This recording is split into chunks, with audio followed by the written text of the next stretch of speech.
وهذا كتاب أنزلناه مبارك مصدق الذي بين يديه ولتنذر أم القرى ومن حولها والذين يؤمنون بالآخرة يؤمنون به وهم على صلاتهم يحافظون.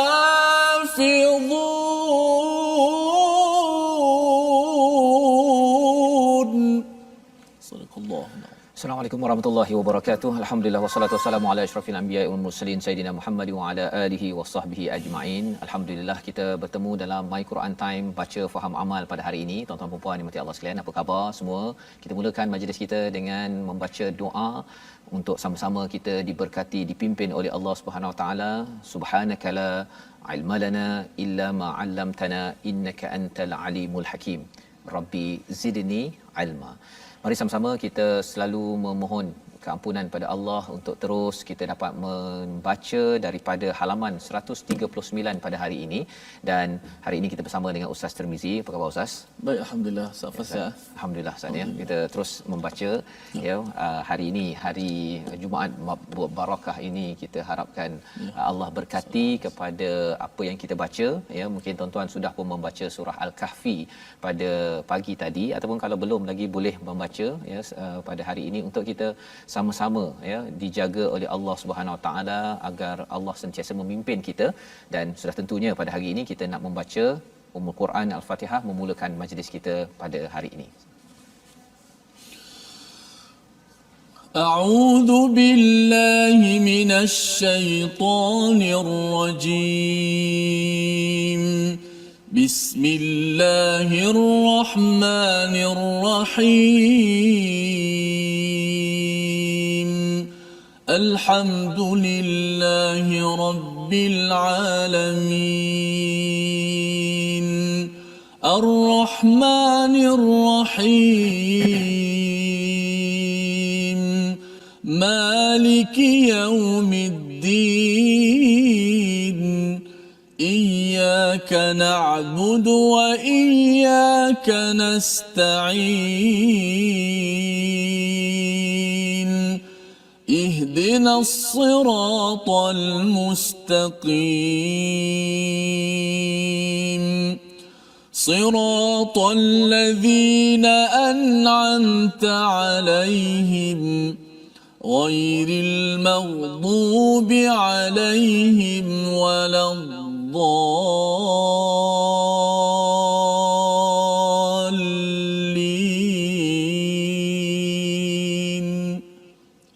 Amin ya rabbal alamin.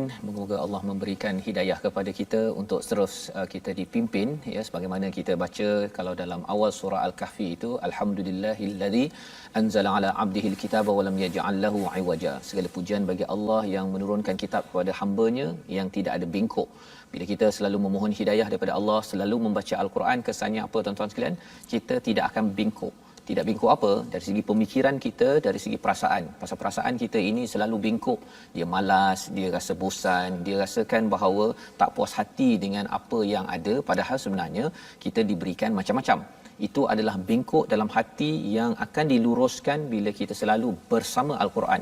Tapi syaratnya adalah Al-Quran yang sampai kepada hamba. Maksudnya kita mengakui kita ni lemah, kita memerlukan sangat kitab peraturan, dan kita bersetuju untuk menjadikan Al-Quran sebagai panduan kehidupan kita. Jadi pada hari ini kita melihat pada ayat ataupun halaman 139. Tuan-tuan yang belum lagi share di Facebook pada hari Jumaat ini, okey, boleh share, kongsikan dengan kawan-kawan yang ada, beritahu Kerana pada hari ini kita akan melihat kepada halaman 139, baca, cuba kita faham. Moga-moga Allah izinkan kita untuk beramal dengan intisari daripada halaman ini. Apakah sinopsis bagi halaman 139? Pada ayat 91 dan 92, pembuktian kenabian dan penurunan kitab suci kepada para nabi serta fungsi Al-Quran. Apakah peranan Al-Quran? Kita akan lihat pada hari ini. Dan pada ayat 93 hingga 94, membuat pendustaan atas nama Allah dan hukuman ke atas pelakunya. Apakah balasan kepada mereka yang mendustakan kepada nama Allah? Dia kata Allah cakap begini, begitu dan sebagainya. Kita akan sama-sama belajar pada ayat 93 hingga 94. Jadi mari sama-sama adik-adik, tuan-tuan, puan-puan, kita buka halaman 139. Kita baca a'udzubillahi minasyaitonirrajim bersama dengan Ustaz Tirmizi. Kita mulakan dahulu 2 ayat dulu Ustaz, ya, sebelum kita pergi 2 ayat pada bahagian kedua nanti. Silakan. Baik, terima kasih Fadil Ustaz Fazrul, sahabat saya, dan juga sahabat-sahabat seperjuangan Al-Quran, My Quran Time, baca faham amal. Terus kita sebarkan Al-Quran, moga-moga kita menjadi asbab kawan-kawan kita, masyarakat di luar sana dapat belajar ilmu Al-Quran. Dan di antara amalan-amalan soleh ialah membaca Al-Quran, mentelaah Al-Quran dan tadabbur Al-Quran. Moga-moga Allah terima amalan kita dan meredai kita semua, insya-Allah. Baik, 2 ayat pertama akan kita baca daripada surah Al-An'am. Harap semua dah bersedia dengan mushaf Al-Quran masing-masing, ataupun juga boleh tonton di mushaf yang ada di skrin kita, insya-Allah. A'udzu billahi minasy syaithanir rajim. Wa ma qadarullaha haqqa qadrihi idh qalu ma anzalallah إذ قالوا ما أنزل الله على بشر من شيء قل من أنزل الكتاب الذي جاء به موسى نورا وهدى للناس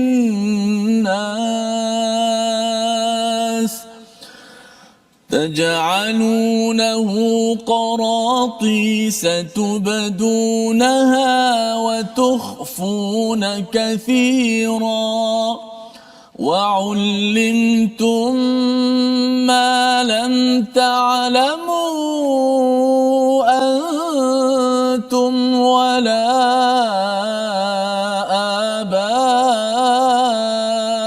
آباؤكم قل الله ثم ذرهم في خوضهم يلعبون وهذا كتاب أنزلناه مبارك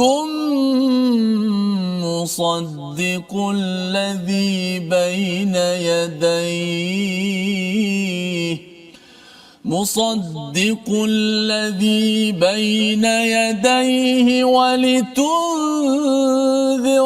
أم القرى ومن حولها والذين يؤمنون بالآخرة يؤمنون به وهم على صلاتهم يحافظون صدق الله العظيم. Surah Al-Azim, itulah bacaan 2 ayat daripada surah Al-An'am. Kita baca dulu 2 ayat sebelum kita menyambung 2 ayat lagi pada halaman 139 pada hari ini. Apakah yang ada pada ayat 91? Kalau semalam, pada hari semalam kita berbincang tentang pelbagai nama Nabi yang disampaikan pada halaman 138. Semalam kita lihat kepada Nabi siapa? Nabi Ishaq, Nabi Yaqub, kemudian Nabi Nuh, kemudian Nabi Sulaiman, Nabi Ayub, Nabi Yusuf, Musa, Harun, Ilyas, Ilyasa, Yahya, Isa. ramai para nabi yang disebutkan. Maka pada hari ini pada ayat 91 Allah menyatakan mereka tidak mengagungkan Allah sebagaimana seharusnya ketika mereka berkata Allah tidak menurunkan sesuatu pun kepada manusia. Ini adalah balasan ataupun respon Allah menyatakan kepada orang-orang yang berada di Mekah itu sudah dibawakan semua nabi-nabi ini, ya, nabi-nabi yang mereka kenal, mereka tidak kenal. Nabi Ibrahim mereka kenal, ya, mereka kenal kerana apa? Kerana Nabi Ibrahim ini direbut oleh orang Yahudi, oleh orang musyrik di Mekah, oleh orang Nasrani di Madinah, ya. Jadi surah Al-An'am ini turun di mana? Turun di Mekah. Jadi orang musyrik pun ingin mengaitkan agama mereka dengan Nabi Ibrahim. Jadi bila mereka nak mengaitkan, Allah kata wama qadarullah haqqa qadrih. Kamu sebenarnya ataupun mereka sebenarnya tidak mengagungkan Allah sebagaimana seharusnya ketika mereka berkata, apabila mereka kata apa? Id qalu ma anzalallahu ala basharin min syai'. Ya, Allah tidak turunkan sesuatu pun kepada bashar, ya, ala basharin min syai'. Maksudnya ialah mereka mempertikaikan Nabi Muhammad sallallahu alaihi wasallam sebagai pembawa wahyu daripada Allah Subhanahu Wa Taala. Memang mencabar untuk beriman sebenarnya, ustaz, ya, bila tiba-tiba ada seorang datang kata saya dapat wahyu, Allah, ya, memang mencabar. Tetapi bila Nabi membawakan hujah demi hujah, bukti demi bukti, apatah lagi kita ada sejarah. Orang-orang di Mekah itu dia ada sejarah. Bila nampak Kaabah, mereka tahu sejarah mereka adalah Ibrahim, dan Ibrahim ada wahyu. Jadi tak pelik apabila terutama apabila mereka kata mereka ini bersama dengan Nabi Ibrahim. Kalau orang yang betul tak ada kaitan dengan Nabi Ibrahim, tak pernah tahu, mungkinlah mencabar untuk beriman kepada Nabi Muhammad sallallahu alaihi wasallam yang membawakan wahyu. Maka apakah yang diajarkan oleh Allah kepada Nabi Muhammad? Qul man anzalal kitab alladhi jaa bihi Musa nuran wa hudan linnas, ya. Jadi mereka biasa dengan Nabi Ibrahim, daripada Nabi Ibrahim itu susu galurnya bawa pada Nabi Musa. Maka kata di sini, kalau katakan mereka kata ma anzalallahu ala bashar min syai', tak adalah, Allah tak ada turunkan pada manusia sesuatu wahyu, maka Nabi diajarkan berhujah. Itu sebabnya tauhid ini perlukan hujah yang jelas. Apakah hujahnya? Siapakah yang menurunkan kitab Taurat yang dibawa oleh Musa? Siapa yang turunkan? Allah. Jadi Allah yang sama boleh je nak menurunkan Al-Quran kepada seorang lagi Nabi hujung zaman. Dan kalau katakan kamu beriman kepada Nabi Ibrahim dan daripada susu galur Nabi Ibrahim dan Nabi Musa, tak ada problem bagi Allah untuk menurunkan, tidak ada masalah untuk Allah menurunkan kepada seorang manusia yang dipilih sebagai Nabi. Taj'alunahu qaratisa tubdunaha wa tukhfuna katsira. Kamu menjadikannya qaratis tubdunaha, kamu lihatkan dan kamu sembunyikan sebahagiannya. Jadi kita kena faham, ustaz, ya, ayat ini turun di saat hujung-hujung Nabi berdakwah dekat Mekah. Kalau kita ikutkan Nabi Musa yang biasa adalah orang Yahudi, yang biasa dengan qaratis ini kertas-kertas lembaran yang digunakan untuk Taurat itu, sebenarnya yang biasa adalah orang Yahudi. Cuma bila ayat ini turun, orang Yahudi sudah pun berinteraksi dengan orang-orang Mekah. Orang-orang di Madinah sudah pun berinteraksi dengan orang-orang di Mekah. Jadi mereka dapat khabar daripada orang Yahudi, oh begini. Jadi bila mereka kata mereka pernah dengar tentang Nabi Musa, taj'alunahu qaratis atubdunaha wa tukhfuna katsira, orang Yahudi antara isunya ialah apa? Mereka ada lembaran-lembaran. Qaratis ini adalah lembaran daripada Mesir. Qaratis maksudnya lembaran kertas-kertas. Maknanya kita bercakap kertas bahasa Melayu tu asal bahasa Arab. Qaratis. Qaratis itu banyak, kalau dia punya mufradnya adalah kertas. Jadi yang kita pegang kertas ni sebenarnya daripada bahasa Arab, dan dia merujuk kepada teknologi awal kertas di Mesir. Jadi panjang cerita ni. Maksudnya orang Yahudi biasa pasal apa, mereka memang dulu dekat Mesir dihentam, ditekan oleh Firaun. Mereka ada dua teknologi kertas dan teknologi arkitek. Sebabnya ada piramid, ya, di Mesir itu. Maka di sini bila orang Yahudi dia nampak teknologi ini, tapi mereka gunakan teknologi kertas ini, sebahagian sahaja yang mereka kongsikan, sebahagian disimpan. Pasal dia tidak mahu mengikut kepada Taurat secara keseluruhan, ya. Padahal, ya, wa'ullimtum ma lam ta'lamu antum wala abaukum. Allah menyatakan dan kamu diajarkan apa yang belum kamu tahu, wala abaukum, dan ayah kamu ataupun bapa kamu tidak tahu.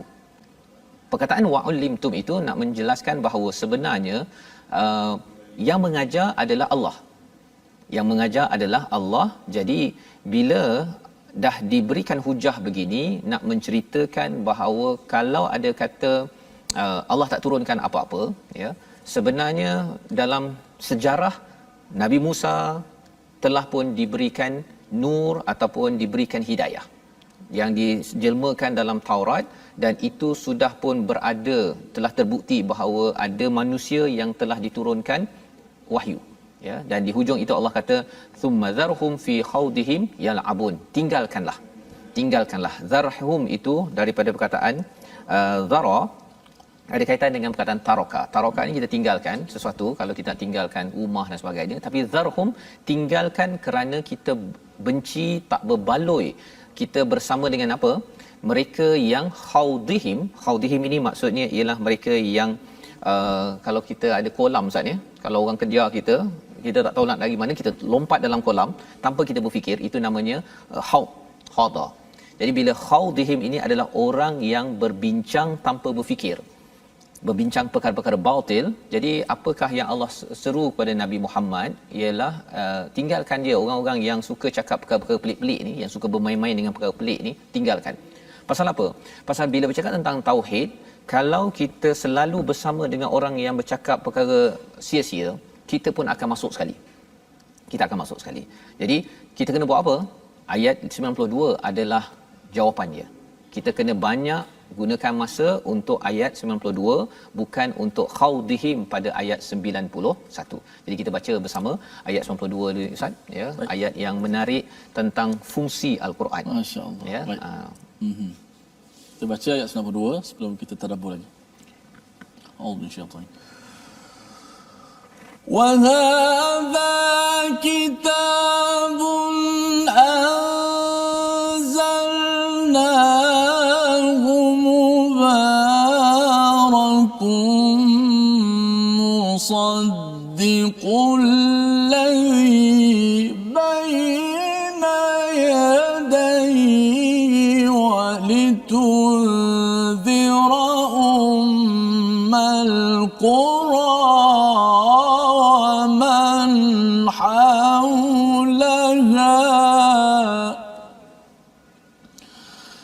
والذين يؤمنون بالآخرة يؤمنون به وهم على صلاتهم يحافظون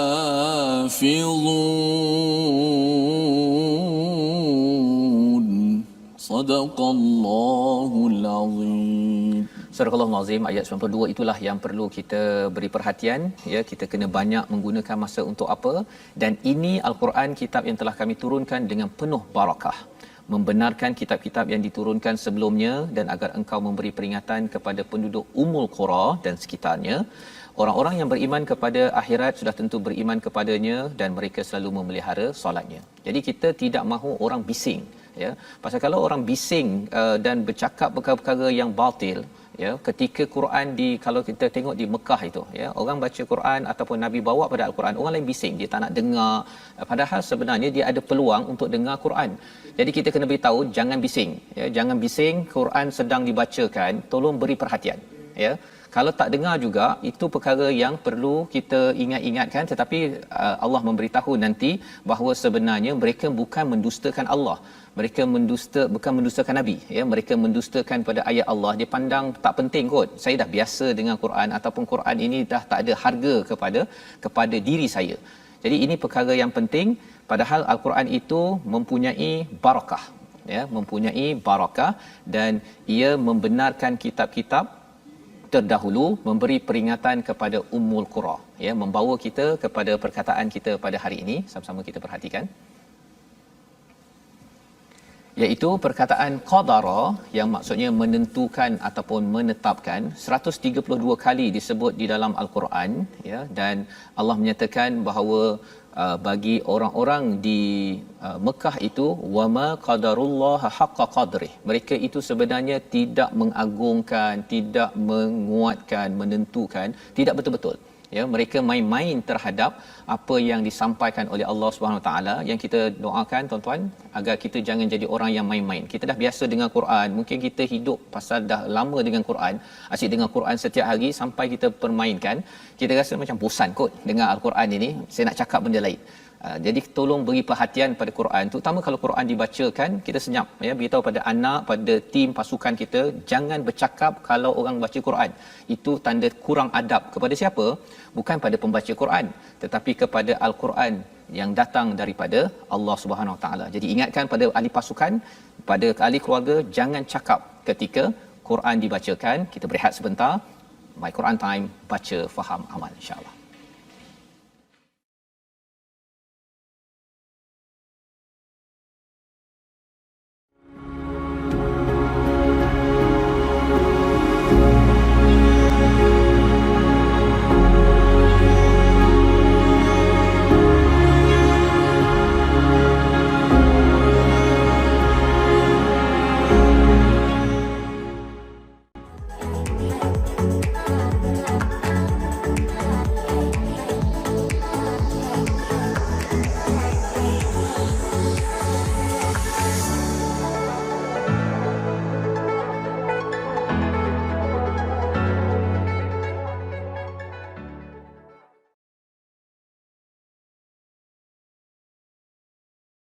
Alhamdulillah, terima kasih kepada semua sahabat-sahabat Al-Quran kerana setia istiqamah dalam My Quran Time. Moga-moga pencerahan yang telah diberikan kepada kita seperti tadi, kita ambil i'tibar bahawa keberkatan Al-Quran begitu luar biasa. Kerana Al-Quran ini adalah mukjizat teragung Nabi Muhammad SAW yang menjadi kemuliaan bagi kita semua. Al-Quran yang berada di sisi kita pada hari ini, inilah keberkatan Al-Quran yang kita kena sebarkan dalam keluarga kita, seluruh masyarakat kita. Moga-moga kita menjadi Al-Quran yang bergerak dalam diri kita. Baik, saya nak ambil masa sedikit untuk tajwid pada hari ini. Kita perhatikan di slide kita berkenaan dengan ilmu tajwid, tentang maklumat tambahan. Kita dah belajar semua sifat-sifat huruf. Okey. Kemudian beberapa kalimah yang perlu dijelaskan akan sifat-sifatnya kerana bersamaan dia pada makhrajnya. Maka jika tidak dijelaskan akan berlaku kesamaran pada huruf-hurufnya. Kita lihat pula huruf-hurufnya apa. Kenapa kita buat maklumat tambahan tentang sifat ni? Kita dah belajar semua sifat, namun ada beberapa sifat huruf yang huruf itu berkongsi pada makhraj yang sama.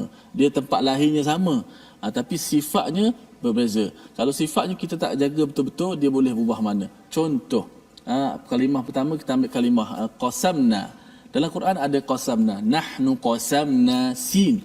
Ada juga ayat berkenaan dengan sad, wa kam qasamna min qar, wa kam qasamna. Jadi qasamna makna lain, qasamna makna lain. So kalau kita sebut sin, kena sebut betul-betul sin. Qasamna, jangan nahnu qasamna jadi sin jadi sa pula, sa jadi sin. Qasamna kena tebalkan sad, tak boleh qasamna.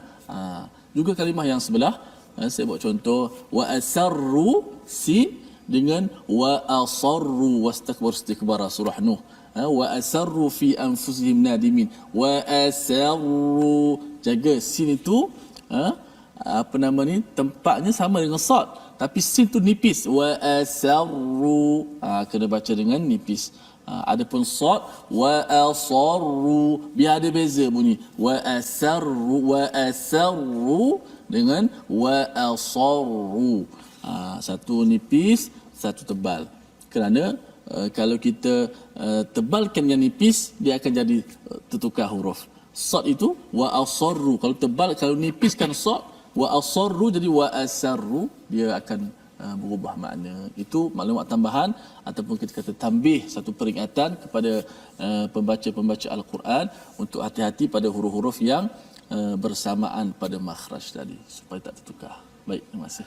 Terima kasih ucapkan pada Ustaz Tirmizi berkongsi tambahan lagi. Pada hari ini kita belajar tajwid, ada bacaan-bacaan yang lebih kurang sama Ustaz yang kena beri perhatian kerana dia boleh mengubah makna. Ubah makna ni kita yang mengurangkan sifat, dia automatik ubah makna. Ya. Jadi dia huruf pun ataupun harakat kan, dia tersilap pun atas dengan bawah pun, dia antar dengan anti pun dah jadi lain kan. Okey, jadi itu perkara yang kita doakan Allah izinkan, mudahkan kita untuk belajar tajwid, dan kita ambil masa dengan al-Quran ini banyak lagi barakah Ustaz. Itu menarik tu. Dia kalau kita makin banyak kita buat apa je, makin banyak makan makin sakit. Kan? Ada mudarat dia dah. Ada mudarat. Makin banyak kerja je dia makin sakit. Kalau makin banyak cakap dia makin lagi boleh tersilap ya. Tapi kalau makin dengan al-Quran, Allah nyatakan pada ayat 92 tadi, anzalnahu mubarak ya, ia penuh dengan keberkatan. Dan apa yang berlaku ialah dalam ayat 92 yang kita bincang tadi, sambungannya ialah Nabi diseru untuk walitun zira ummal qura wa man haulaha, ya, memberi peringatan kepada ummal qura itu ialah Mekah dan juga di sekitarnya. Apa poin dia? Ummul qura akan menjadi pusat ataupun tempat yang penting berkaitan dengan Quran. Ya, ketika Nabi menyampaikan, Nabi dah sampai ke Madinah pun sampai balik ke Mekah, dan balasan ganjaran untuk melaksanakan kebaikan di Ummul Qura di Mekah ini sampai sekarang berkali-kali, beratus kali ganda kalau kita semayang sunat ataupun semayang di Masjidil Haram Ustaz ya.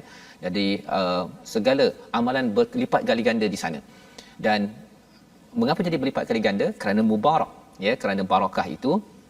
Dan kalau kita ambil al-Quran, kita amalkan sampai kepada kita di Malaysia ataupun di mana saja, di Singapura, di Brunei, di seluruh dunia, ini adalah waman haulaha.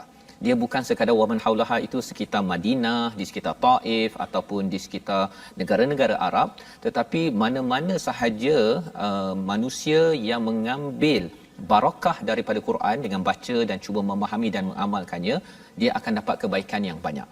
Ya, walladzina yu'minuna bil akhirati yu'minuna bih, mereka ini beriman pada hari akhirat dan beriman pada al-Quran, wahum ala salatihim yuhafizun.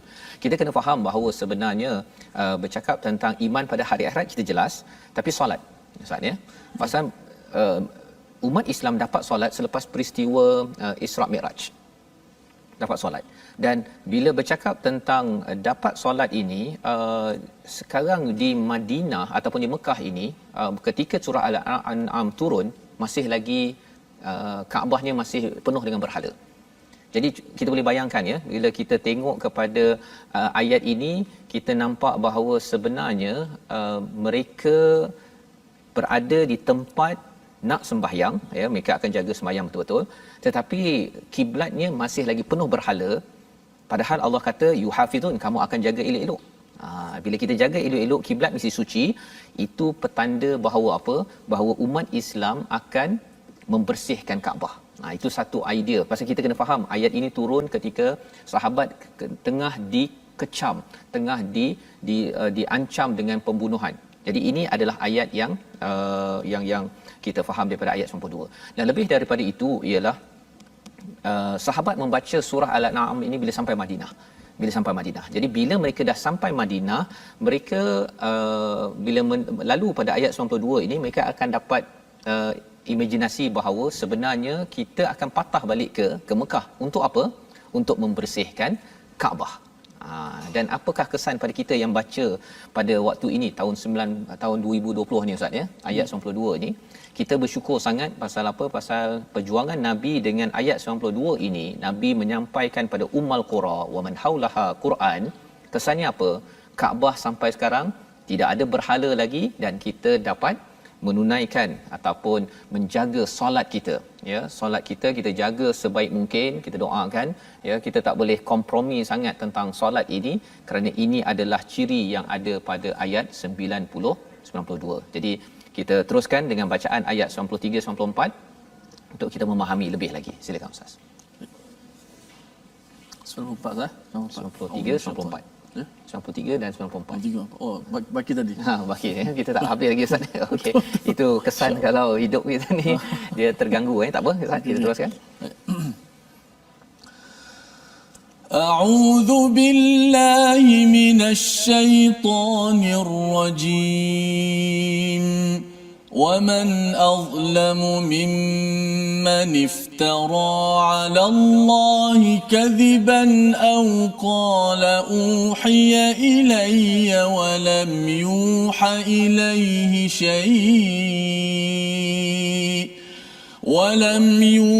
إليه شيء ومن قال سأنزل مثل ما أنزل الله ولو ترى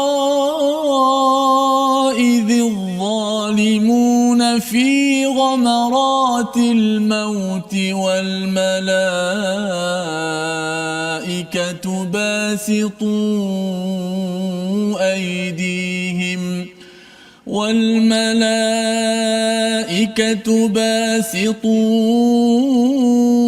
أيديهم أخرجوا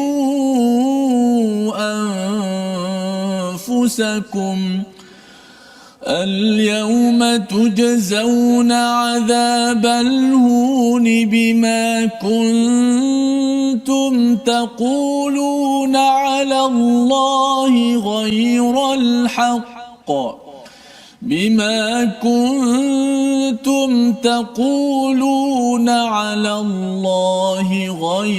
الحق وكنتم عن آياته تستكبرون ولقد جئتمونا فرادا كما خلقناكم أول مرة وتركتم ما خولناكم وراء ظهوركم وما نرى معكم شفعاءكم الذين زعمتم أنهم فيكم شركاء لقد تقطع بينكم وضل عنكم ما كنتم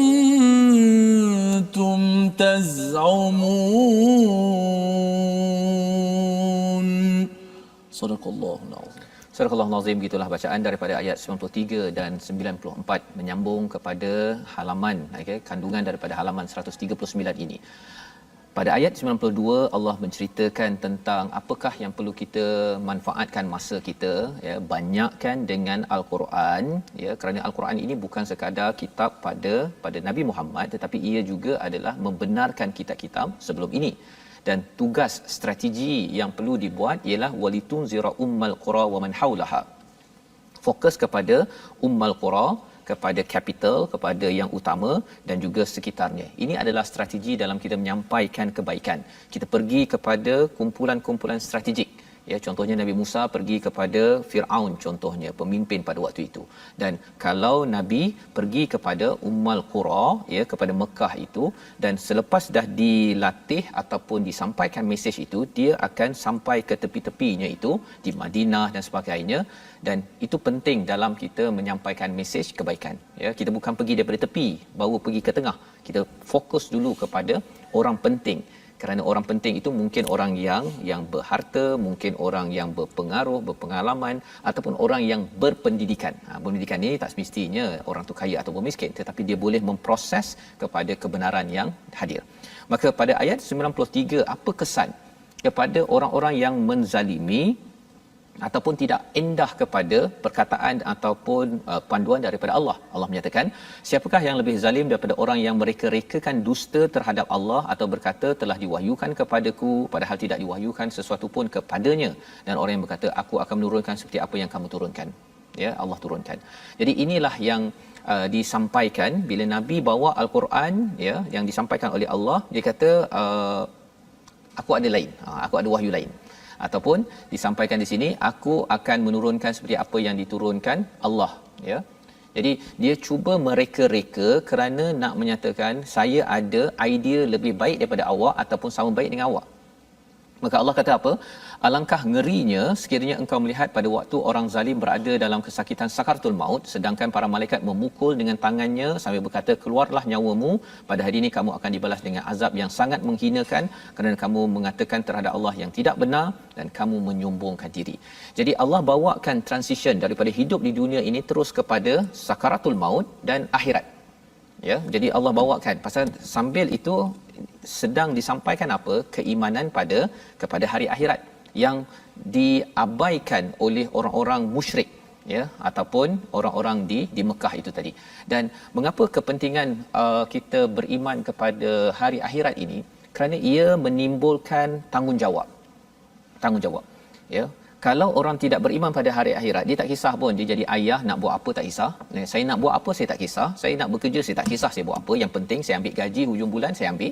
Dia tak kisah kerana apa? Dia tidak beriman betul-betul kepada hari akhirat. Tapi kalau kita beriman pada hari akhirat, kita tahu bahawa sebelum sampai hari akhirat Allah kata, kamu akan melihat walau tara idz zalimun. Kalau kamu melihat kepada orang zalim fi ghamaratil maut, ketika sakaratul maut, malaikat akan memukul tangannya dan kata akhriju. Sangat ngeri Ustaz. Sangat ngeri Ustaz. Ya. Pasal apa? Pasal kalau keluar perlahan-lahan tu okey Ustaz. Tapi kalau keluar macam diistilahkan macam apa? Sentap ya, macam kulit kambing tu disiat begitu saja. Kan? Tuan-tuan kalau jangan buat kan. Macam kulit kita ni, cuba saya Ustaz pergi ke hospital, kena cucuk sikit je. Kan? Dah sakit satu. Kemudian dia tampal kan, dia nak tutup tu dia tampal. Letak plaster kan. Pagi tadi bila nak cabut tu kan, macam nak tercabut kulit tu pasal dia kuat sangat dia punya plaster tu kan. Itu baru plaster. Allah. Kulit tak cabut pun sebenarnya, tapi apatah lagi kalau katakan fi ghamaratil maut wal malaikati basitu aidihim akhriju anfusakum. Ya, ini fasa keluarnya nyawa daripada tubuh badan. Jadi maksudnya tubuh badan kita ni adalah macam tempat tinggal. Jadi kata keluar daripada rumah ini, al yauma tujzauna adzabal hun. Pada waktu itu, pada hari itu akan maksudnya bila sampai hari akhir di sakaratul maut sampai hari akhirat, ini adalah azab yang menghinakan kerana mereka menyatakan sesuatu yang tidak betul dan mereka itu sombong. Mereka sombong, mereka rasa mereka ni mulia, tapi sebenarnya Allah hina dengan sakaratul maut dah hina dah. Ya, rasa sakit dengan tak tahannya, apatah lagi bila sampai kepada azab Allah di hari akhirat. Dan ini ayat 93, 94 sambungan lagi. Walaqad ji'tumuna, ya, dan kamu benar-benar datang dengan sendiri. Ya, istilahnya furada. Sebagaimana kama khalaqnakum awwala marrah, seperti mana kamu datang, kamu diciptakan pertama kali. Kita datang seorang-seorang baby, ya, maksudnya tidak ada pakaian, tak mulia apa pun. Buat apa nak kita rasa sombong dalam hidup kita, kan? Apatah lagi kalau orang musyrik itu dia buat perkataan Allah pasal nak lawan kepada nabi, padahal nabi bawa mesej rahmah daripada Allah. Jadi apakah yang berlaku? Wa taraktum, kamu akan tinggalkan. Menarik perkataan yang Allah gunakan sini Ustaz. Ma khawalnakum. Ya, khawalnakum ini maksudnya seperti kita harta-harta kita ni dia dilekatkan. Ya, maksudnya dalam diri kita ni kita ada ni kan.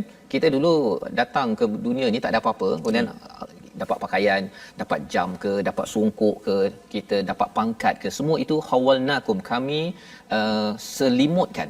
Lebih kurang begitu maksudnya, yang original, yang aslinya khawalnakum itu kami selimutkan.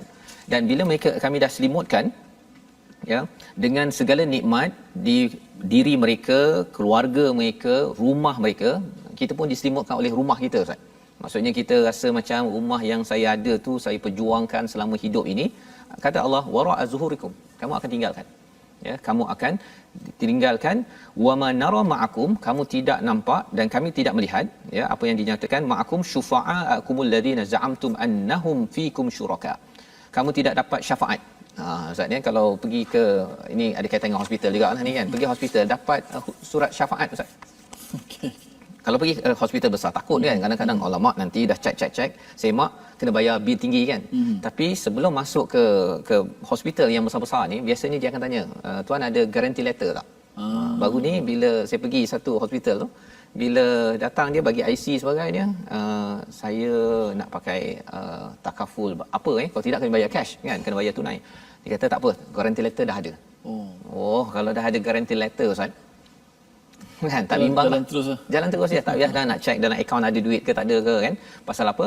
Guarantee letter tu maksudnya, jadi di sini Allah menyatakan wa manara ma'akum syufa'a, mereka tak dapat guarantee letter.